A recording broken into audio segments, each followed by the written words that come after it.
പങ്കെടുത്താൽ നമ്മളെത്ര ഞാൻ പങ്കെടുത്തിട്ടുണ്ട്. അപ്പൻ്റെ പുഞ്ചിരിയും അമ്മയുടെ പുഞ്ചിരിയും കൂടെ ഇരിക്കുന്ന അവരുടെ ബന്ധുക്കളുടെ പുഞ്ചിരിയൊക്കെ കണ്ടപ്പോൾ നിറ പുഞ്ചിരിയാണ്. അപ്പോൾ നമ്മുടെ സഭയുടെ ജന്മദിന സ്തോത്രാരാധനയാണ് അവർ പങ്കെടുക്കുന്നത്.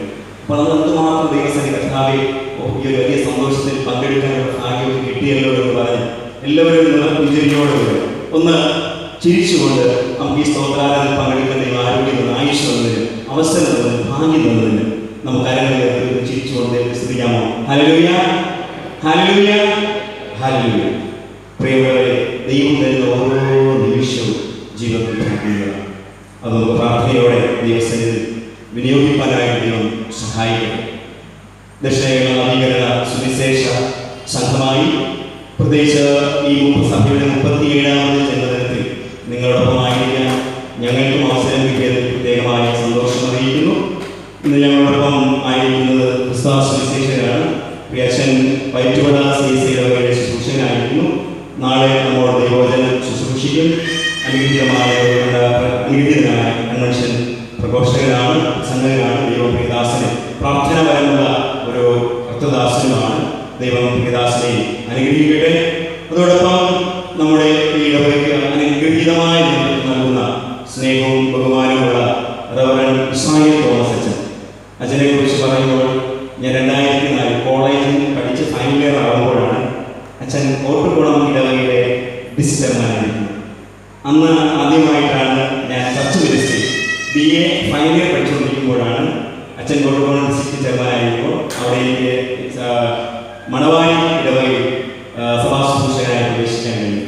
അപ്പോൾ ഞാൻ എൻ്റെ ആഗ്രഹം എൻ്റെ ഇടവകയിൽ അച്ഛനോട് പറയുകയും അച്ഛൻ അതിങ്ങനെ എന്നെ ചർച്ച് മിനിസ്ട്രിക്ക് അങ്ങനെ പ്രവേശിപ്പിക്കാനായിട്ടുള്ള ഒരു മുന്നൊരുക്കമായി ഇങ്ങനെ തേടി നടക്കുന്ന സഭ ഒഴിവുണ്ടോ എന്നിങ്ങനെ തേടി നടക്കുകയാണ്. അപ്പോഴാണ് അച്ഛൻ ഇങ്ങനെ അച്ഛനുമായി ബന്ധപ്പെട്ടത്. അങ്ങനെ അച്ഛൻ എന്നെ അറിയിച്ചു. ഞാൻ സ്നേഹത്തോടെ അവിടെ മണവാലി ഇടവകയിൽ അച്ഛൻ തന്ന പേപ്പർ നമുക്ക് തരുന്ന ഓർഡർ വാങ്ങി ഞാൻ മണവാലി ഇടവകയിൽ ശുശ്രൂഷകൻ. അതുകൊണ്ട് അതുമുതലുള്ള ഒരു സ്നേഹബന്ധം അച്ഛനുമായിട്ടുണ്ട്. വീണ്ടും അച്ഛൻ സജീവ സേവനത്തിൽ നിന്ന് വിശ്രമ ജീവിതത്തിൽ പ്രവേശിച്ചിരിക്കുമ്പോൾ വീണ്ടും ഈ സഭയുടെ ശുശ്രൂഷകനായി കണ്ടതിൽ ഞാൻ ഏറെ സന്തോഷിക്കുന്നു. എൻ്റെ ഒരു ഗുരുനാഥനാണ്, എൻ്റെ ഒരു ആത്മീയ പിതാവാണ്. അച്ഛൻ്റെ ഒരുപാട് പ്രസംഗങ്ങൾ ഞാൻ കൺവെൻഷൻ പ്രസംഗങ്ങൾ കേട്ടിട്ടുണ്ട്. അച്ഛൻ നല്ലൊരു ദൈവത്തിന പണ്ഡിതനാണ്, കൺവെൻഷൻ പ്രസംഗനാണ്. നിങ്ങൾ ലഭിച്ചതിൽ സഭയ്ക്ക് ലഭിച്ചത് അനുഗ്രഹമാണ്. അച്ഛനോടൊപ്പമായിരിക്കാൻ കഴിഞ്ഞതിൽ അച്ഛൻ്റെ മധ്യസ്ഥതയിൽ എനിക്ക് ദൈവത്തിന ഈ ഇടയായി എനിക്ക് ദൈവത്തിന പറയാനുള്ള അവസരത്തിൽ ഞാൻ സന്തോഷിക്കുന്നു. അച്ഛനെ ഏറ്റവും കൃത്യമായ നന്ദി ഞാൻ അറിയിക്കുകയാണ്. അതോടൊപ്പം എൻ്റെ ഒരു സ്നേഹിതനാണ് അച്ഛൻ അമ്പിളിക്കുളം ഇടവകയിലെ അസോസിയേറ്റ് അച്ഛനായിരിക്കുന്നു. അതിനു മുമ്പും ഞങ്ങൾ പരിചയക്കാരാണ്. അപ്പോൾ ഞാൻ കാക്കവള ഡിസ്ട്രിക്ട് സംഘാടകനായി 5ാമത്തെ വർഷമാണ്. അച്ഛൻ അതുപോലെ അച്ഛനുമായിട്ടുള്ള അതിനപ്പുറമായിട്ട് ശുശ്രൂഷയുമായി പരിചിതരാണ്, സ്നേഹിതരാണ്. വീണ്ടും അച്ഛനെ ഇവിടെ കാണാൻ കഴിയുന്നത്, നല്ലൊരു അച്ഛൻ്റെ അധ്യക്ഷ പ്രസംഗം കേൾക്കാൻ കഴിയുന്നത് ഞാൻ ഏറെ സന്തോഷിക്കുന്നു. അച്ഛനെ കുടുംബമായി എൻ്റെ സഭയിലെ ശുശ്രൂഷകളിൽ കൂടുതലായി ശക്തിയോടെ പ്രവർത്തിപ്പാൻ അച്ഛനെ കുടുംബമായി ബലപ്പെടുത്തി അച്ഛനും എൻ്റെ നന്ദി ഞാൻ അറിയിക്കുകയാണ്. അതോടൊപ്പം സഭയിലെ എല്ലാ മാതാപിതാക്കൾക്കും, യുവതിവാക്കൾക്കും, കൊച്ചുമക്കൾക്കും എൻ്റെ പ്രത്യേകമായ നന്ദി അറിയിക്കും. അതോടൊപ്പം ദക്ഷിണ കേരള മഹായിടവക നവീകരണ സുവിശേഷ സംഘത്തിലെ പേരുടെ പ്രത്യേകമായ നന്ദി നിങ്ങൾക്ക് അറിയിക്കുകയാണ്. ഈ 37ാമത് സമാപനം ഏറ്റവും അർത്ഥവത്തായി എന്ന് ഞാൻ പ്രാർത്ഥിക്കുകയാണ്. കാരണം ഞാൻ ഇന്നലെ വൈകിട്ടൊരു മരണവീട് ഇങ്ങനെ പോയി പ്രാർത്ഥിച്ച് ഇന്ന് ആണ് അതിൻ്റെ ശുശ്രൂഷ. അപ്പം ഞാൻ മടങ്ങി വരുമ്പോൾ വീണ്ടും വഴിയിൽ വെച്ച് ഞാൻ വീണ്ടും അടുത്തൊരു മരണം ഞങ്ങളുടെ സഭയിൽ, ഇതും നമ്മുടെ സഭയിലെ സഹോദരൻ്റെ ജ്യേഷ്ഠതയാണ്. അപ്പോൾ അവളെ അവർ വലിയ പരിചയക്കാരാണ്. ഞങ്ങൾ ആ വീട്ടിൽ പോകുമ്പോൾ പലപ്പോഴും അവരെ കണ്ട് പ്രാർത്ഥിച്ചിട്ടുണ്ട്. അപ്പോൾ അവരെ 55-56 വയസ്സ് രോഗപ്രയാസത്താൽ മരണപ്പെട്ടു. അങ്ങനെ പ്രാർത്ഥിച്ച് ഞാൻ തിരിച്ചു വരുമ്പോഴാണ് സഭയിലെ ഒരു പിതാവ് പെട്ടെന്ന് മരണപ്പെട്ടത്. അതിന്ന് അതൊക്കെ ശുശ്രൂഷയായിരുന്നു. അങ്ങനെ മരണം കണ്ട് വേർപാടിൻ്റെ അനുഭവങ്ങൾ കണ്ടാണ് ഞാൻ നിങ്ങളുടെ മധ്യത്തിലായിരുന്നു. അതുകൊണ്ട് ഞാനൊന്ന് ചിന്തിച്ചു. ഞാൻ ആ വിലാപഭവനത്തിൽ നിൽക്കുമ്പോൾ ചിന്തിച്ചു, നമ്മളൊക്കെ ഞാനും നിങ്ങളൊക്കെ ദൈവാത്ഭുതത്തിൽ നിർത്തിയിരിക്കുന്നത് ഒരു രാത്രി നമ്മൾ ഉറങ്ങി നാളത്തെ പ്രഭാതം കാണുമോ എന്നുള്ള ഉറപ്പില്ലാത്ത ഒരു ലോകത്താണ് നമ്മൾ ജീവിക്കുന്നത്.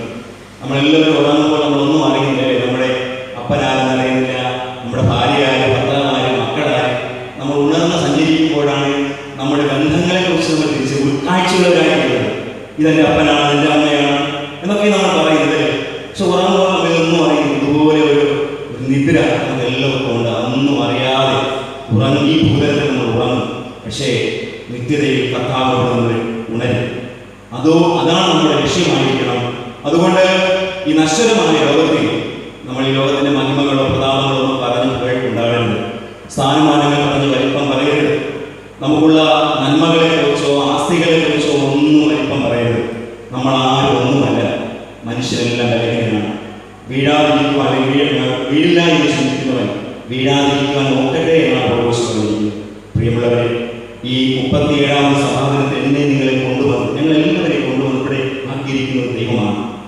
ഞങ്ങൾ ആ യാത്രകളിൽ എത്രയോ പേര് യാത്രകളിൽ അപകടത്തിൽപ്പെട്ടു മരണപ്പെടുന്നു. ഇന്നലെ തന്നെ പത്രമാധ്യമങ്ങളിൽ 3 യുവാക്കൾ അപ്രതീക്ഷിതമായി ബന്ധപ്പെടുന്നു. ഒരുപാട് മരണ വാർത്തകൾ പ്രതിദിനം നമ്മൾ കേട്ടുകൊണ്ടിരിക്കുകയാണ്. അപ്പോൾ നമ്മൾ ചിന്തിക്കണം, കർത്താവേ, എൻ്റെ ഭവനത്തിൽ അത് വന്നില്ലല്ലോ എന്ന് കർത്താവിനായിരം സ്തോത്രം പറയണം. കർത്താവിനായിരം സ്തോത്രം പറയണം. നമ്മളാരൊന്നുമല്ല. അതുകൊണ്ട് ഈ 37ാമത് സഭാദിനത്തിൽ പ്രാർത്ഥനകൾ നിങ്ങളെ അനുഗ്രഹിക്കും. ഞാൻ അച്ഛനോട് വരുമ്പോൾ ഒരു കാര്യം ചോദിച്ചു, അച്ഛൻ ഞായറാഴ്ച നിറയാണ് ഇവിടെ ഇരിക്കാറുണ്ടോ എന്ന് ചോദിച്ചു. അച്ഛൻ പറഞ്ഞു നിറയെ ഇരിക്കാറുണ്ട്. എന്നിട്ട് അച്ഛൻ വീണ്ടും എന്നോട് പറഞ്ഞു, ഇല്ല ഇന്ന് നോക്കേണ്ട, നാളെ നിറയാണുള്ള എന്ന് പറഞ്ഞു. അപ്പോൾ ഞാൻ ചോദിച്ച രാശിയും നമ്മുടെ സാമാജിക ജന്മദിനത്തിൽ ഇങ്ങനെ ബെഞ്ചുകളൊക്കെ ഇങ്ങനെ ഒഴിഞ്ഞു കിടക്കാൻ പാടില്ല. നമ്മുടെ കുഞ്ഞിൻ്റെ ബർത്ത്ഡേ എത്ര പേരെ ചെന്ന് വിളിച്ച് വയസ്സൊക്കെ തികയുമ്പോൾ ബന്ധുക്കളെ വിളിച്ച് 100 കുടുംബം 50 കുടുംബമൊക്കെ വിളിച്ച് വരുമ്പോൾ നമ്മൾ അവിടെ അവനെ നിറയും. നമ്മൾ നിറയ്ക്കാൻ ഇഷ്ടപ്പെടും, സന്തോഷം പകരാനാണ്. നമ്മുടെ ആലയത്തിൽ, നമ്മുടെ ദൈവത്തിൻ്റെ ആലയത്തിലാണ്, സഭയുടെ ജന്മദിനമാണ്, സൃഷ്ടാവുമായി ബന്ധത്തിലാണ് ആയിരിക്കുന്നത്. അതുകൊണ്ട് നാളെ എല്ലാവരെയും കൂട്ടി നിങ്ങൾ നാളെ ഈ മറ്റൊരു ശുശ്രൂഷകളിൽ പങ്കാളികളാകുക. നാളെ ബെഞ്ചുകളൊക്കെ നിറയണം. അത് കർത്താവുമായ ഒരു ബന്ധത്തിൻ്റെ അടയാളമാണ്. നമുക്ക് പ്രാർത്ഥനയോടെ ഇന്ന് അല്പസമയം ദൈവധ്യാനത്തിനായിട്ട് ഞാൻ പ്രാർത്ഥനയോടെ ഒരുങ്ങുകയാണ്. നമുക്കെല്ലാവർക്കും ദൈവസന്നിധിയിൽ എഴുന്നേൽക്കാം, പ്രാർത്ഥിക്കാം. തിരുകരത്താ വഹിച്ചു എന്നെ തിരുഹിതം പോ നടത്തേണമേ.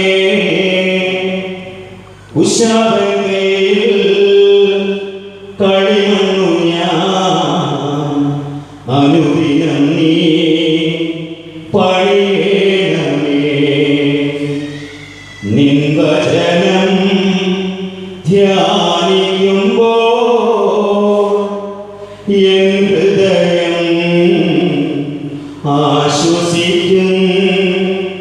പൂരിരുളിൻ താഴ്വരയിൽ ദീപമതാ നിൻ മൊഴികൾ അവൻ നമുക്കാ ജീവൻ നൽകി ഒരുക്കിയല്ലോ വലിയ രക്ഷ. ദൃഷ്ടികളാ കാണുന്നു ഞാൻ സ്വർഗകനാ ദേശമതിൽ. ദൃഷ്ടികളാ കാണുന്നു ഞാൻ സ്വർഗകനാ ദേശമതിൽ.